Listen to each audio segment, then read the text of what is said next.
Snow domes, I love them, don't you? Little snow toys. Turn them upside down and what happens? You get a snowstorm. But wow, what on earth's going on here? Ah, it's a banana. This is surreal art, isn't it? Let's do it again. Very strange. Twirl it round and down comes a snowstorm. You'd only have that if you have a picnic in the winter time, wouldn't it? So I've just come back from Paris where I found this in the Pompidou Centre. Wonderful stuff. But I was actually attending a puzzle party in Paris, so at least half the items here are proper puzzles. The others are just fun things I found in the shops. Some of them are very realistic too, very interesting art. Here's some of the puzzles, for instance. This is a wonderful one from Scott Elliott, who makes superb craft 3D printing. It starts as a heart, opens up into bits of hearts, just 2 bits like that. The puzzle of putting it together to make a heart. Woof, that's tricky. Here's a spade. This is the last one he made of this series. When you pull them apart like that, again, that makes a perfect spade when you put it together, but they're very hard to put together. But I've learnt how to do them with some difficulty still. Nice ones. Another one from a puzzlist in Singapore is called Chain Store. The idea is to put these wooden links, arrange them, quite difficult this is, so that they fit flush in this box and all the pieces are below the surface. And that's a very tricky thing to do. I haven't yet solved it, so I'm going to have some fun with that one. And the delightful one here is from an Austrian puzzle collector. It's a windmill. This is very nice indeed. It's got a little maze in it, and you have to turn the blade around because that affects the way in which you could open the box. But inside is some little captive or some story they've given it, Rumpelstiltskin or something, and eventually the piece comes apart and you've solved the puzzle. But to do it is quite tricky, very intricate. It's a wonderful Austrian puzzle designer who made it. And here's one from Alan Rolfs, I've known for many years. It's supposed to be a rider on a horse. No, it's a rider on a unicorn. A lovely idea, this. So the idea is to fold this up again, take the unicorn and somehow get the rider free of it. But it's tricky to do because this tail sticks out and you've got to do something rather clever to make it work. It's going to be a tricky puzzle to do. And the last one is from Raymond Stanton, who I've known for a few years. He's one of these marvellous, he calls it 4 hands, puzzle which it's got coordinated motion. As I start taking this apart, see what happens. You get movement of all the pieces coming out like that. So I'll be daring, I'll take it to pieces because it's going to take me several days to put it together again. Here we go, pull it apart, pull it apart. Wow. So there's 2 puzzles in this, finding out how the pieces go together and having the skill, the dexterity to put them together. You almost need 4 hands. That's what he calls it, 4 hands puzzle to do. So that's going to be very challenging, beautifully made by a company I've known for many years in the Czech Republic called Pelican. And that's going to be very, very challenging and very enjoyable. Now, other things I picked up when I was in Paris includes this one here, which actually comes from an artisan in Germany. I think it's like a helix, Archimedes spiral. And I think it came from, oh, look at that, beautiful. To make that of wood, 2 bits of wood or 1 bit of wood in carved, I don't know. But it came from Munich, and it's a superb bit of wood craftsmanship. And here's a very nice spinning top I found in Paris. It spins okay, but what's interesting about it is it will open up. These pieces here with plastic, especially if you did it on white paper with a strong backlight, it looked lovely, and it spins very nicely. Spin it faster, and then of course there's colour additions. The yellow and the blue put together starts forming a green, and you can point that out to kids when you're showing them. That's a very nice little spinning top. Add my spinning top collection, and it folds up nicely into a little package like that. Then there's 2 interesting things I got from Pilon. They have a shop in London as well, but this lovely French company makes very neat and well-crafted gadgets. This one here, for instance, is a little pocket cigarette lighter. Sorry, cigarette ashtray. You put the cigarette here, which is still lit, and when you're smoking, you then, when you finish with it, put that over, tap it, and put it in your pocket, or it's a keyfob perhaps, so it keeps all the ash neat and tidy. While this one here is much more sophisticated. This is a lovely idea. It's got a magnetic catch to it somewhere. Here we are, like that. And I actually took it along to the puzzle party as a what's it. What do you use that for? Very clever idea.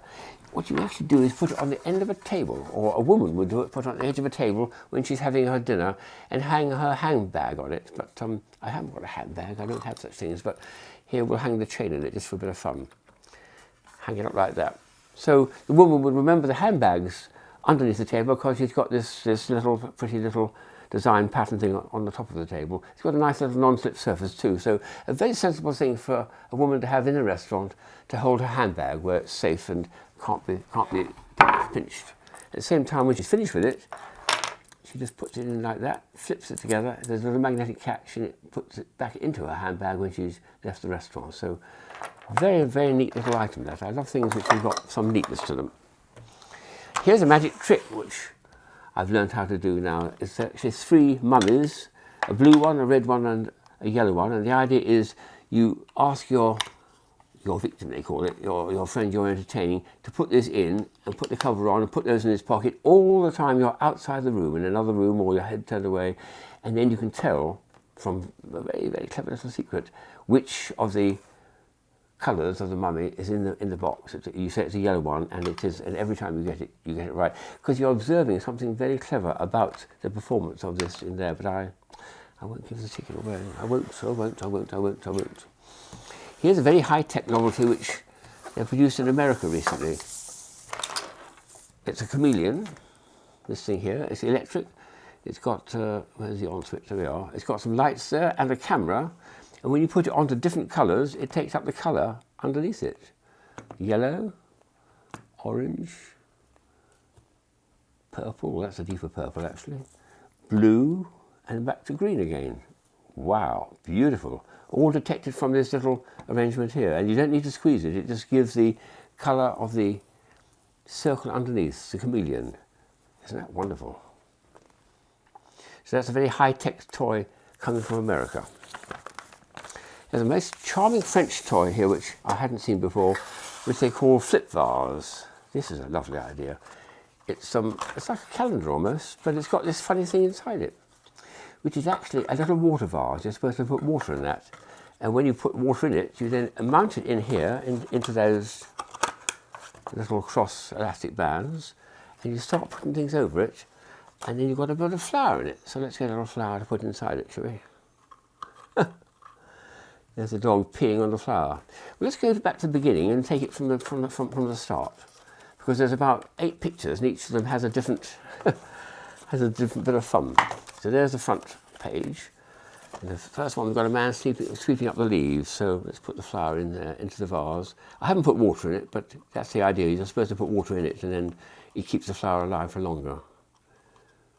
I think that's about in. Yeah, let's have a go now. We'll have a look at some of the patterns we've got. Oh. There's a painter. I can have that a little bit more like that. It's got a nice stand to it, so it does work. Pull the next one up. Oh, that's nice. That's the Statue of Liberty. He's not holding the torch of freedom. He's holding a flower. That's a lovely idea, isn't it? And the dog peeing. Hang on, there's one or two other more. There's one which I do like because I want to be able to have a much larger flower in it. So let's get the large flower out. So go back again and have a look. Yes, there we are. There's a lover offering to his lady friend a flower. I think he ought to have a bigger flower for that. So you've got a charming little, almost like a desk calendar, and each day you can flip it over and have a different picture to go with the flower. I think there's another one here which I think the big flower should be for. Oh yes, well the painter should definitely be painting a large flower, I think, don't you? But you can put in any flower you like, and a different flower each day. But it's a flip calendar. It's a very intelligent thing, that, and I think it's got a lot of enjoyment for people to use, a flip calendar, and at the end of the day it all collapses into nothing, once you've emptied the vase, it is. So that was a very nice find. There's an extraordinary card I picked up from Raymond Stanton, which is an impossible card, because it really can't exist. I mean, that flaps over there, but then there's 2 layers, and the back of it doesn't leave to any more clues. That looks complete, but hang on, there's a double layer there, and that goes back that way.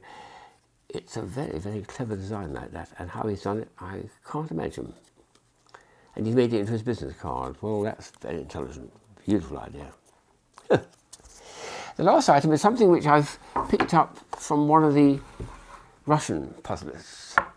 They knew that I love automata toys, and they come up with this beautiful version of Misha the Bear, they call it. It's a Russian automaton, not very well known outside Russia. And it's got little walking legs. You have a downward slope, which is what I've got here. You place him there, and you rock him sideways and see what happens.